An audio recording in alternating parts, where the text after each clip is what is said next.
Magandang umaga, mga kaibigan. At tayo ngayon ay mayroong isa napaka-importante mag-usapan po. At ako po ay si Dr. Engineer Toto Bunyog Kausing. At ating pong pag-uusapan ay walang iba patungkol po sa yung Smartmatic na kung saan ang aming iniinsiste o ang aming tayo rito ay talagang may pruweba na walang duda na ang nagpapanalo po kay BBM at saka kay Sara Duterte, kay Robin Padilla at saka iba pa mga senador, pati pa po yung mga party list congressmen at pati halos lahat ng mga local officials natin noong nakaraang May 9, 2022 na eleksyon, ang aming ebidensya po na nagpapakita ay walang duda. Nagpapakita na ang nagpapanalo sa mga boto na ginamit pagpapanalo kay BBM at Sara Duterte at Robin Padilla at iba pa ay Smartmatic na number. Smartmatic na computer. Assalamualaikum, assalam, Naga City, Mayap Aabak, Presperes sa mga kabalin ko. At siguro panahon na para ang mga kabalin ko ay mag-isip ng malalim na ibasura nyo po ang lahat ng mga politiko dyan na puro ayuda ang iniisip, politiko na nakasandal lamang sa takutan, politiko na siyang ugat po or utak ng mga patayan dyan sa inyo sa Pampanga. Lalo na dyan sa Angeles, sa San Fernando, Pampanga. Ilang barangay kapitan na namatay dyan. At walang ibang tinuturo po, tahasan kong sinasabi na ang utak ng lahat yan kasama na sa Arayat na barangay kapitan doon na pinatay, natatakbo sana vice mayor ngayon, ay si Bong Pineda po. Yung tinatag ng Juanto. Pasensya ka na, Mr. Bong Pineda, ikaw po ang nakikita. Wala naman pong ibang tao na may kakayahan dyan sa Pampanga na pumatay ng ganon at maliban sa walang kakayahan, wala ring interest na pumatay. Diyos ko, kailan ba magbabago Pilipinas? Let us just hope. Ang inaasahan ko na Supreme Court ay mismo pati Supreme Court ay hindi na rin maaasahan. At bakit ko po sinabi? At dahil dito po, forever na ba na maitatago ang katotohanan na ang nanalo ng nakaraang halalan sa pagka-presidente, vice-presidente, sa pagka-senadores, lahat-lahat na ng mga pwesto ay nang dahil sa iisang makina na ginawa ng Smartmatic na may numero na 192.168.0.2. Forever na lang ba ito na maitatago ang lihim? Sa amin po na mga nakakaintindi sa sistema ng pagpatakbo ng mga computer systems ay talagang wala po kaming duda na ang boto ni BBM na 31 million plus at boto ni Sara Duterte na 32 million plus, boto ni Robin Padilla tsaka iba pa mga nanalo sa pagkasenador, ang boto ng mga party list na mga, kung titingnan mo ay mga kingkoy ang pangalan, na yan ang talagang dapat totoong nuisance candidate, ay ang problema dito, hinaharangan ng COMELEC noong una at ngayon, Supreme Court na ngayon ang kaisa nila. Nung isang araw, nagdesisyon po yung Supreme Court na binasura ang petition for mandamus ng grupo nila ni Ginoong o dating General Eliseo Rio Jr. Kasama niya sa petition na yan ay si Mr. Franklin Isaac. Kasama rin sa petition na yan ay si Gus Lagman. So ngayon, ang ating pag-uusapan nito ay ano ba ang meron sa petition for mandamus na yon na kung bakit ay binasura ng Supreme Court? Ganito po yun. Ang tawag po sa petition na yon ay yung uh, petition for mandamus.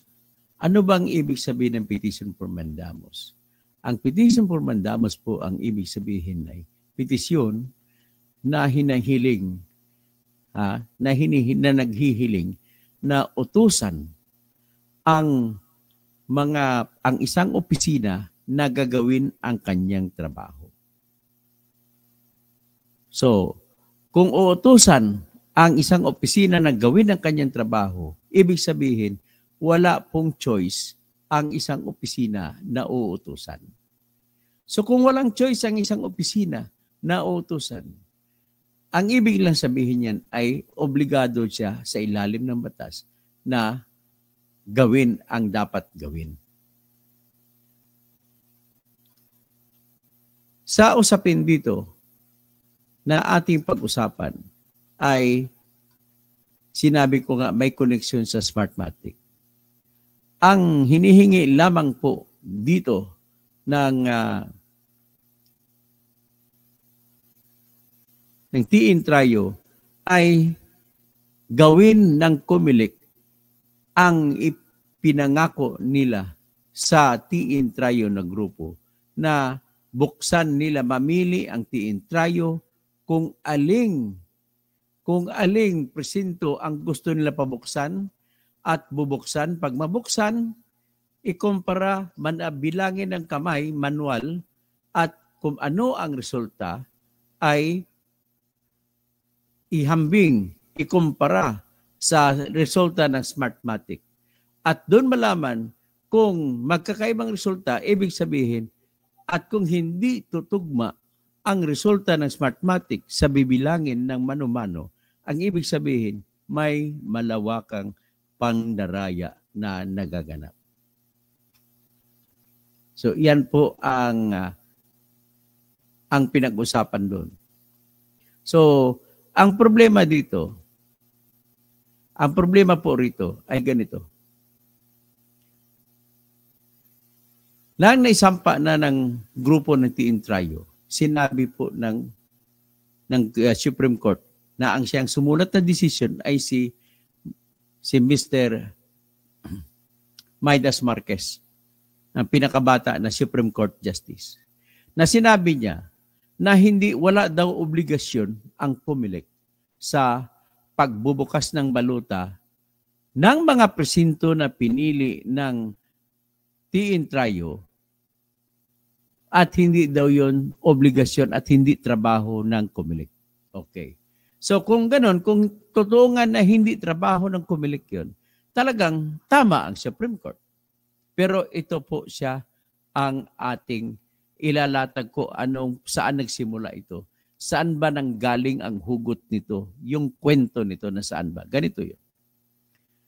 Noong minsan last year, 2023 to be exact, ay nagsampa po ng petition ang grupo ni General Eliseo Rio, kasama si Gus Lagman, kasama po si Franklin Isaac, kasama rin po si retired Colonel Leonardo Odonio na mga PMER. Ang hiniling nila sa COMELEC ay ideklara na disqualified ang Smartmatic dahil sa mga klaro na pandaraya na ginawa ng Smartmatic sa eleksyon noong May 9, 2022. At pinakita pa namin ang ebidensya na nagsasabi na ang ginawa ng Smartmatic sa eleksyon na yun ay ganito. Noong eleksyon, umaga pa lang ng May 9, 2022, may ikinabit itong Smartmatic na isang makina na konektado sa mga computer ng COMELEC. Itong isang makina, konektado rin sa mga computer na nagpapadala ng resulta. Tanong, tama ba ito ayon sa batas o hindi? Sagot, hindi po. Bakit po? Kasi ang batas po nagsasabi kapag magpapadala po ng resulta, kailangan po direkta galing sa presinto papunta sa computers ng mga Comelec. So ano ngayon ang computer ng Comelec na papadalhan? 3. Ang unang computer na padalhan ay yung computer na bubuksan ng PPCRV o ng mga media na tingnan nila at diyan sila kukuha ng tinatawag na partial unofficial results habang tumatakbo ang bilangan para mamomonitor ng mga tao na sobrang excited kung sino ang lamang sa pagka-presidente at kung sino ang lamang sa pagka-vice-presidente at kung sino ang mga lamang sa pagka-senador. So, at kung sino rin ang mga nananalo lumalamang sa iba't ibang mga pwesto sa kada city, kada probinsya. Ang isa namang resulta na galing dapat sa presinto ayon sa batas ay ipapadala sa computer ng Comelec na magiging backup sa kasakaling masira ang ibang computer. So pangalawa yon. Ang pangatlong computer na papadalhan po ng resulta sa mga presinto mula sa Batanes hanggang Tawi-Tawi ay yung computer na nakatalaga sa na klase-klase o sa mga Municipal Board of Canvassers at City Board of Canvassers sa nagkaiba-ibang lalawigan sa Pilipinas. Ano po ang ibig sabihin ng Municipal or City Board of Canvassers?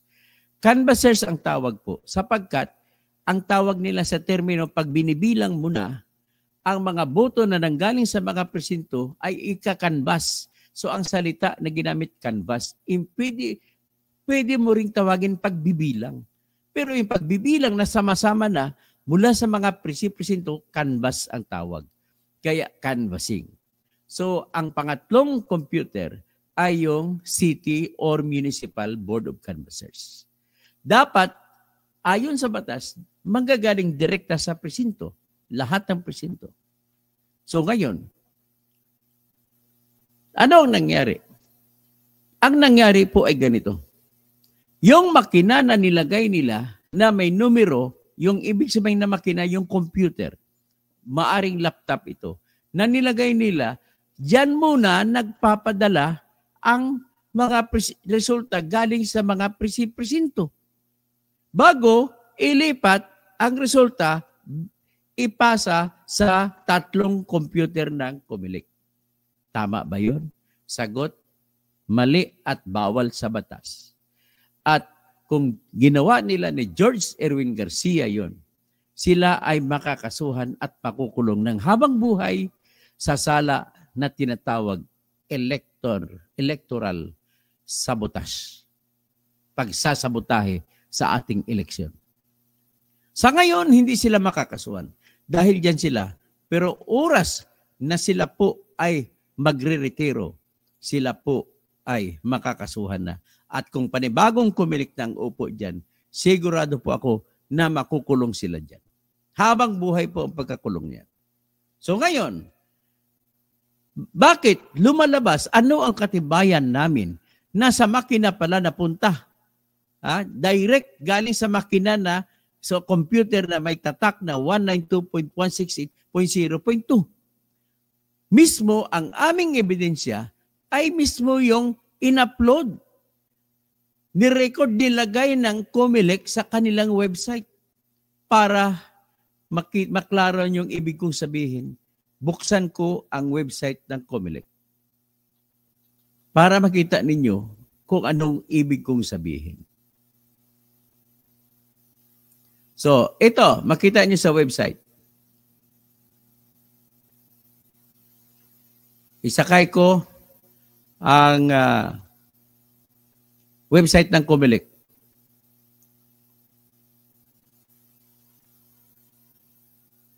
Saan may website ng Comelec? Dali lang.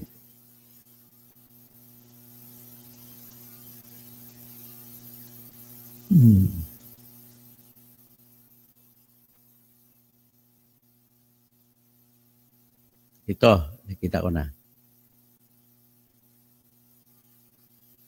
So, ito makita ninyo sa website ng COMELEC kung ano ang in-upload ng COMELEC na nagiging ebidensya namin. Ito yon. Ito po yan. Yan. Nakikita niyo ba yan?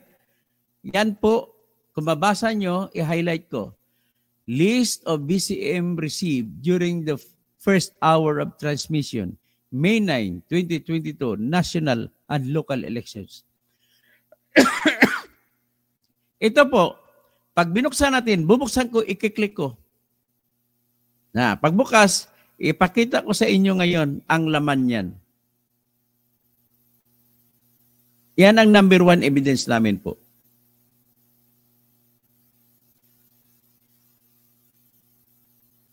Ayan. Ito na, ito na.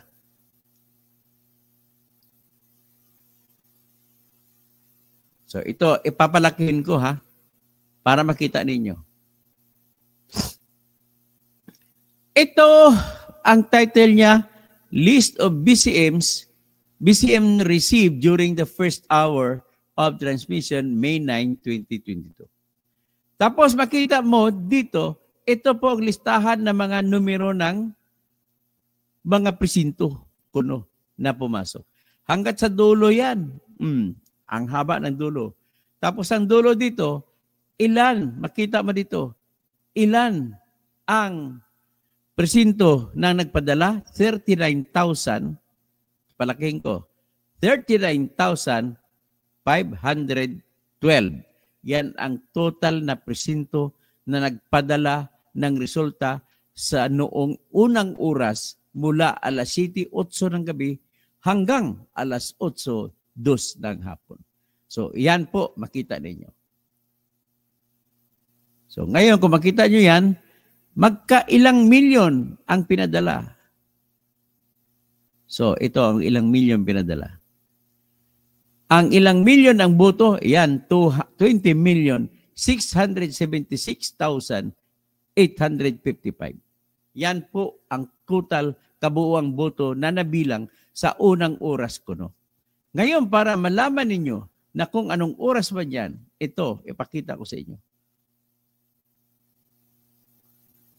Sa itaas,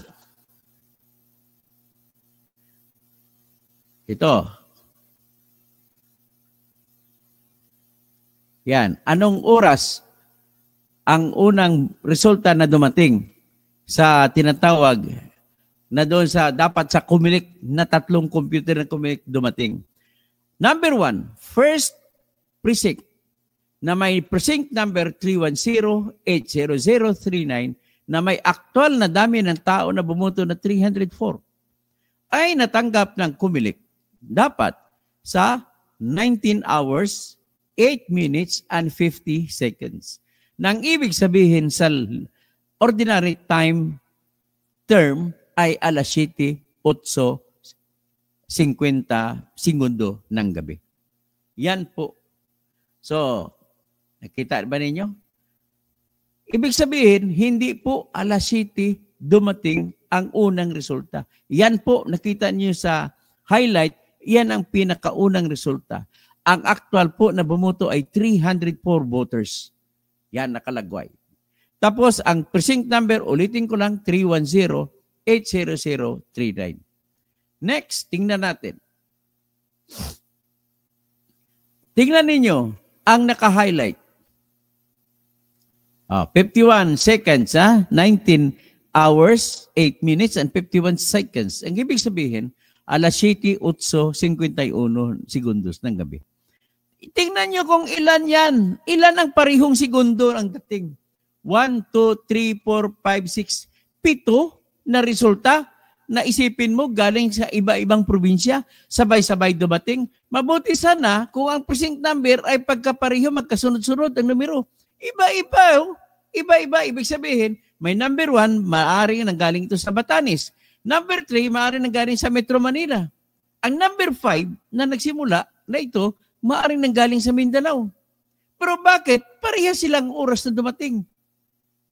Yan po ang ebidensya na talagang hindi totoo yung eleksyon na nangyayari. Proof beyond reasonable doubt po yan. Ay, so nakita nyo na. So ngayon, ano pang ibang pruweba ko? Ipakita ko po na sa lahat, hanggat sa dulo niyan, ang dami niyan may pareho. Ito naman, oh, parehong 52 seconds ang dulo. Ilan sila? 1, 2, 3, 4, 5, 6. Pareho, ito naman kasunod. Parehong 53 seconds ang dulo. Ilan dyan sila? Marami. Oh. 1, 2, 3, 4, 5, 6, 7, 8, 9, 10, 11, 12.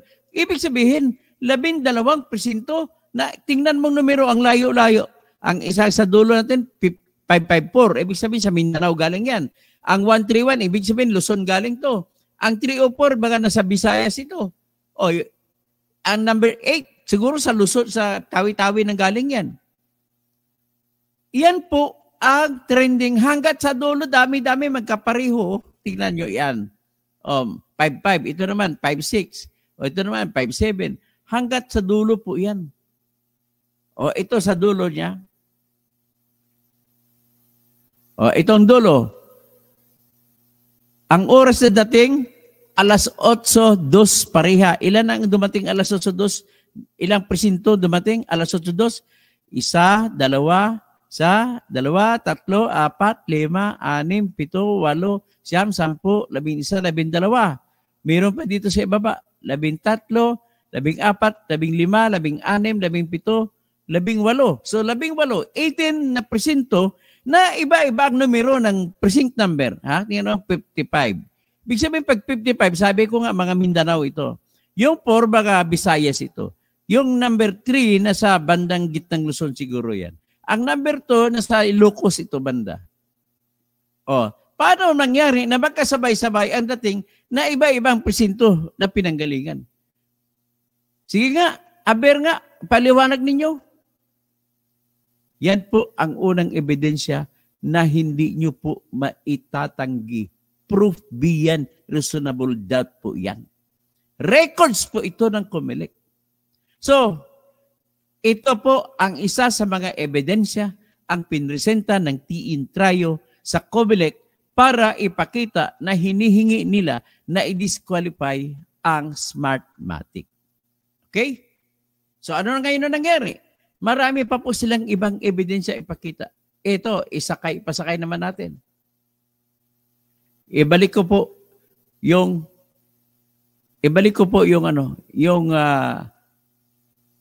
website ng COMELEC. Para makita ninyo, ipakita ko naman sa inyo ngayon ang mga in-upload ng COMELEC na kung saan ito yung may file name na lagstrap 01, SRB 01. Ilan yan? 1, may hash 1, 2, 3, 4, 5. Pag binuksan po natin yan, ang labas po niyan ay lalabas na ang lahat na mga nilista na pinakita ko sa inyo na dumating ng resulta ay nanggaling sa iisang numero, sa 192.168.0.2. Nang ibig sabihin ng galing, mula sa makinang yan, sa computer na yan, at pinasa sa computer ng PPCRB at computer na kung saan sa Municipal Board of Canvassers saka City Board of Canvassers. So ang ibig sabihin, nakikita na natin, naglagay muna sila, nagtambak muna sila ng resulta diyan sa computer na may numero na 192.168.0.2 bago nilabas mula sa computer na yan na may tatak ng 192.168.0.2 at inilipat sa mga bilangan. Kaya yan ang nangyari. Ngayon, tingnan nyo ito. Sa ilalim, may makikita nga telco logs. Sa telco logs po, yan na makikita mo na pag binuksan ko, Globe at Smart yan. Ayan, pag kinlik ko, Globe at Smart. Ngayon, pag binuksan ko yan, pag kinlik ko, ipapakita ko sa inyo.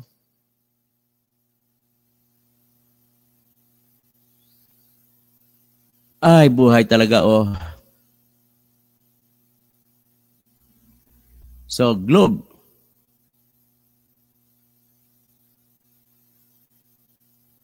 So, May 9, ang hanapin natin.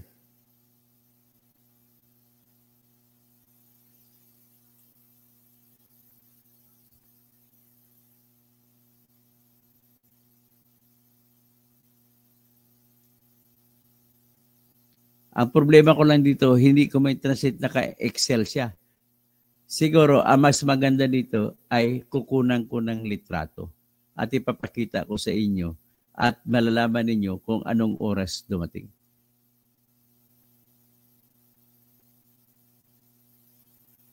So anyway, dito tayo sa isa.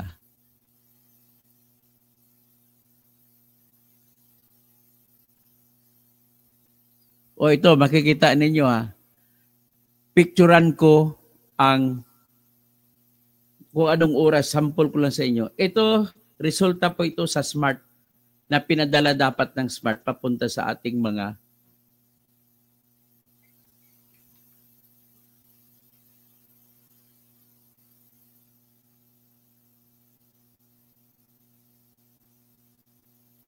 yan.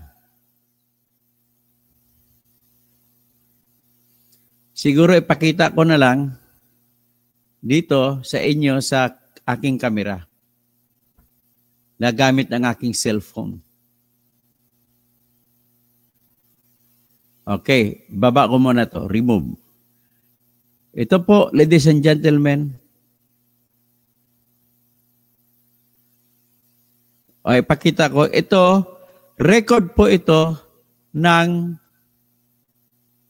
yan, record po yan ang pinicturan ko sa ebidensya. Pagbabasa, ilapit-lapit ko. O, babasa na ba? Yan, makita ninyo na ang resultang ito, baliktad ka lang pero abukay. Ibig sabihin, resulta sa abukay, Bataan yan. So kung nakalagay, tingnan mo, anong oras? Tingnan ko ha. Nakalagay, nagpadala ng resulta. Ayan, nakalagay, nagpadala ng resulta. 12:00 ng umaga. Tapos ang iba, 1:00. Ayan. Ibig sabihin sa abukay, talagang klarong-klaro na ang resulta sa abukay Bataan ay magic ang resulta. Iyan po ang sinasabi ko sa inyo na proof beyond reasonable doubt po namin.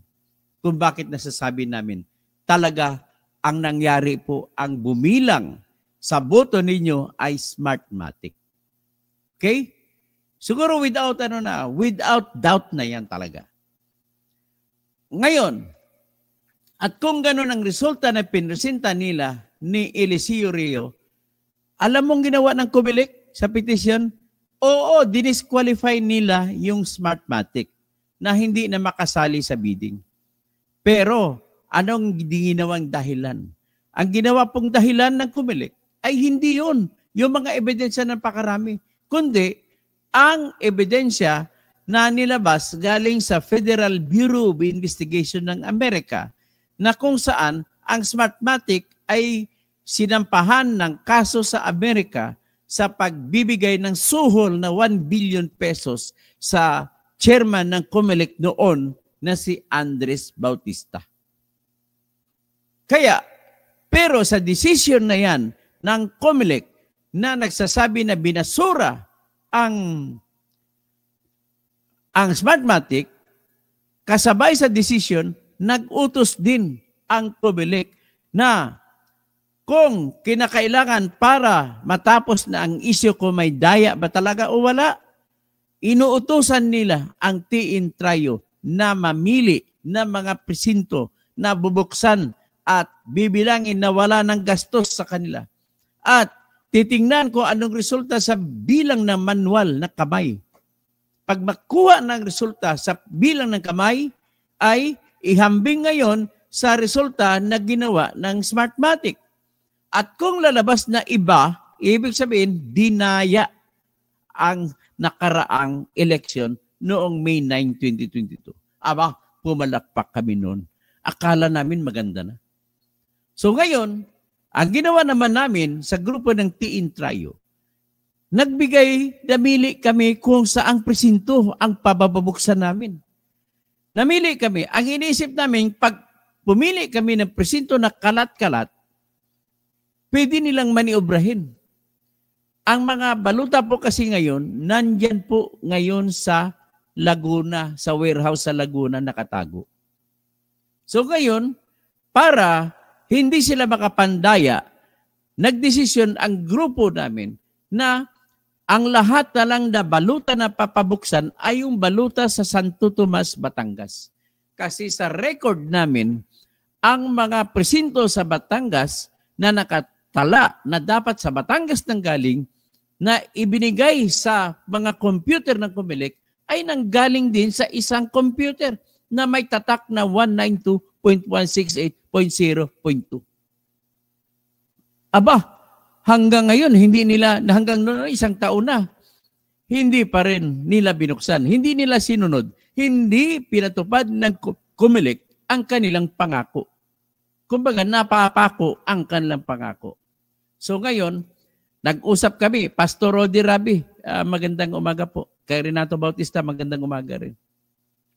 So ngayon, anong nangyari? So nag-usap-usap kami, nag-advise ako.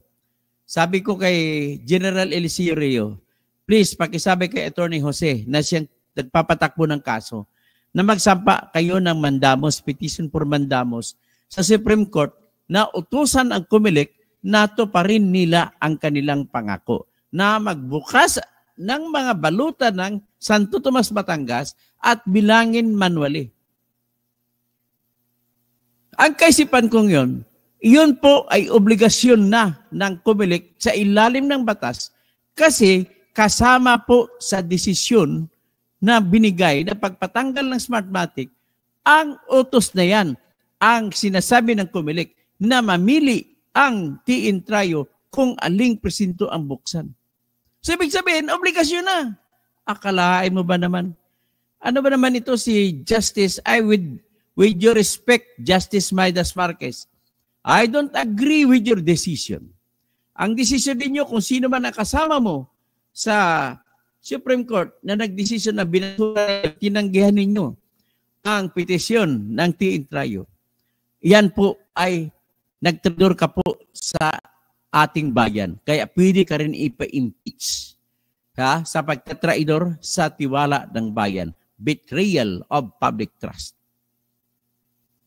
At bakit mo sasabihin kung sino man ang kasama mong justice na pumirma niyan, bakit nyo sabihin na hindi obligasyon ng Comelec yan? Na Comelec naman mismo ang nagsulat sa kanilang desisyon na kasama yan sa utos na mamili ang TIN-Trio na mga presinto na bubuksan. At nung natupad na ng TIN-Trio ang mga presinto na papabuksan, ang Comelec naman ngayon ang ayaw tumupad sa kanilang utos.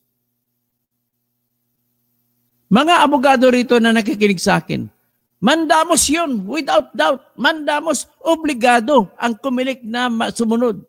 At bakit hindi niya ginawa? Sabihin kung obligado rin ang Supreme Court na utusan ang Comelec kung ayaw sumunod. Akalain mo naman ang ginawa ng Supreme Court? Anong ginawa ng Supreme Court? Binasura. Hindi raw yun obligasyon. Hindi raw yun may discretion pa daw ang Comelec. Akalain mo naman. Kumbaga, diyan mo nakikita ngayon, sa ordinaryong pagtingin ng kahit sinong abogado, obligasyon iyon ng Comelec na tuparin ang kanyang utos. Utos yan ng Comelec na magsumite ng mga presinto na buksan. At nang nasumite na, obligasyon yan ng Comelec na buksan. At bakit sasabihin ngayon ng Supreme Court na hindi yan obligasyon? At kung hindi obligasyon, ay walang mandamos? So with your respect sa inyo sa Supreme Court, that is a ground for impeachment. A ground that I can call as betrayal of public trust. Public office is a public trust. Kaya lahat kayo umupo dyan sa Supreme Court, public office yan. Kaya huwag niyong sirain ang tiwala ng taong bayan sa inyo. Ladies and gentlemen, naintindihan niyo bang ibig ko sabihin? Pag may tanong pa kayo bago ako mag-proceed sa sunod na topic, pakitanong ito, babasahin ko. At tatawag muna ako, mag-shoutout muna ako.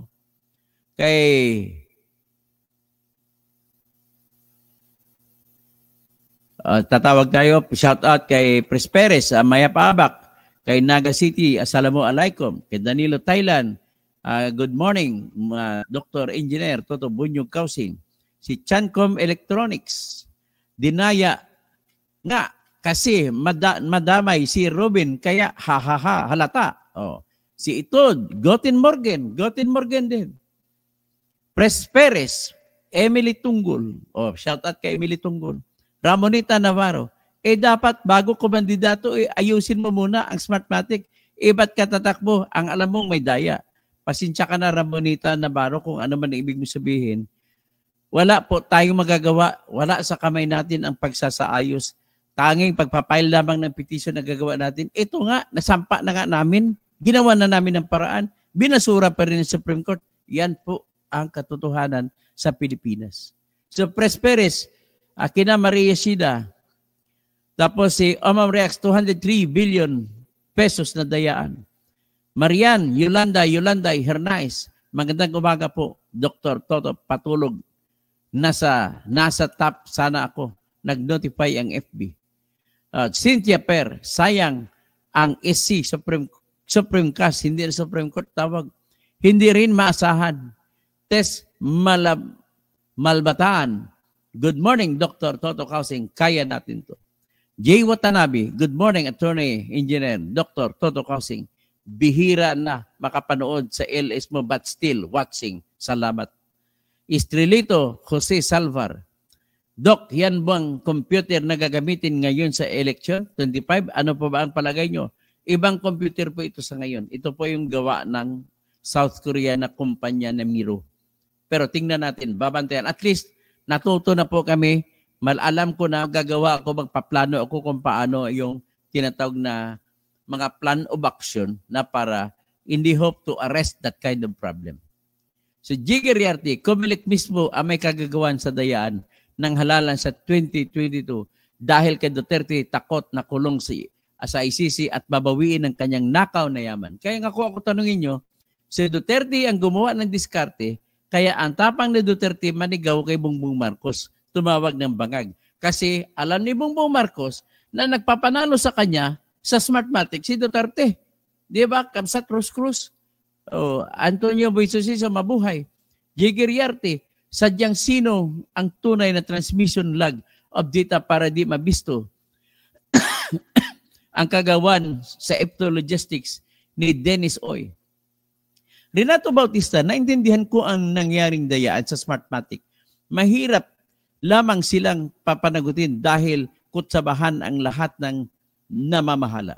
Conrado Henson, wala na po tayo magagawa. Bayad na po silang mga patay gutom. Kaya nga, nadisbar po kayo. Ganon ka po. Renato Bautista, may daylight savings time pala during election time. Nagkakaiba ang oras ng transmission. Kaya lang sobrang maaga naman. Halatang halata ang pandaraya. Pastor Rodi Rabi, recount all the votes. Yan ang tama. Jiggy Riarte, nagsabuatan ng Epto Logistics at Comelec ni Digong Lutong Macau ang halalan 2022. Planadong-planado talaga. Rodi Rabi, good morning and God bless Attorney Kausing. Gary Rojas, hi Attorney watching from California. Stay safe always. Thank you po. Jiggy Riarte, dapat wala muna halalan sa Pinas hanggat di may pakita ni George Irwin Garcia ang tunay na transmission lag of data sa halalan 2022. Mayrim Pabilio, Buenasera, Dr. Toto Kausing, Coling Basantillan Dening. Hello po, watching from UK po. Salamat po dyan sa United Kingdom. Jainab Bandahala, pwede ba hindi na President mag-appoint sa Supreme Court, Justice, Ombudsman, sarang Sandigan Bayan? Hindi po pwede gagawin natin yan, Mr. Jainab Bandahala. Bakit po? Yan kasi po ang nakalagay sa Constitution na ang Presidente ang mag-appoint sa Ombudsman, sa Justice Supreme Court, at sa Sandigan Bayan. So, paninirang piniritong sudan. May wisdom ka ni Solomon, di ba? Ginamit mo ba ang pagpatakbo mo sa Senado? Siyempre, gagamit talaga ang wisdom natin pagpatakbo sa Senado. Kaya talagang sa totoo lang, alaswerte tayo dito, wala naman tayong magagawa. Kita mo, nagsampa na nga kami sa Supreme Court. Ano pang ginagawa natin? So, ipakita lang natin na lumalaban tayo sa kanila. That's the worst and the best that we can do out of this time. PEC 0925, good morning, Attorney General Dr. Kausing. J. Giriarte, Kwarta Suprema ang mayroon sa Pilipinas. PEC 0925. So ganun, no? Ang kasunod yan, ano ang kasunod yan? So ngayon, nakikita ninyo na klarong-klaro talaga na talagang may pag-asa pa ba ito sa Supreme Court? Well, katawagan ko bukas ang grupo sila ni General Eliseo Rio kasi ako rin na nag-advise sa kanila na magsampa ng mandamos tapos binasura pa ng Supreme Court. Gagawa kami na kung ano ang strategy. Mapag-usapan siguro, tatawag na lang ako sa inyo, mag-collate, manghihingi kami ng pirma ng lahat ng tao at pipirma kayo sa isang petition na isasampa sa Supreme Court na kayo mismo mga butante ang humingi para buksan na finally ang Smartmatic na mga resulta ng mga presinto para malaman natin na kung totoo ba na Smartmatic ang nagpapanalo sa kanila ni Bongbong at Sara o hindi. Yan po ang gagawin natin. So, in the meantime, hanggang dito lang muna tayo. Pero sa tingin ko, ang tingnan natin, alamin natin kung ano talaga dito. Basta alam nyo lang na ganun ang ginawa ng Supreme Court. Wala tayong maasahan. Sa sunod, mag-follow up ako paggising ko mamaya. Magandang umaga po sa lahat-lahat. At magbabati na lang ako, no? Ohayo gozaimasu sa mga Pilipino dyan sa Japan. Interesting itong Japan, no? Nagpalabas sila ng kautusan sa kanilang labor code na kailangan 3 araw lang sa isang linggo magtrabaho ang mga may asawa tsaka mag-asawa. At ang pakay nila, kailangan bigyan ng sapat na oras, 4 na araw na oras ang mga mag-asawa na magkalabing-labing para magkaroon ng anak. Ang problema po kasi sa Japan ngayon, kukunti na lang ang populasyon ng Hapon na dahil sa kanilang birth control na sistema na isang anak lang ang kada pamilya. Ganon din ang problema sa China. Lumiit ang populasyon dahil nag-one child policy sila. So sa German, Guten Morgen. Sa Hawaiian, Aloha Kakayhaka. Sa mga Pilipino dyan sa Italy, Buongiorno. Kung gabi dyan, Buonsirata. Tapos sa France, Bonjour. Kung gabi dyan ay Bonsoir. Sa Netherlands, Gode Morgen. Kung gabi dyan, Goden Hamond. Tapos, sa mga Pilipino naman sa Pilipinas, mga Maguindanao ay Mapia Mapita. Sa mga Tausog, Marayaw Maynaat.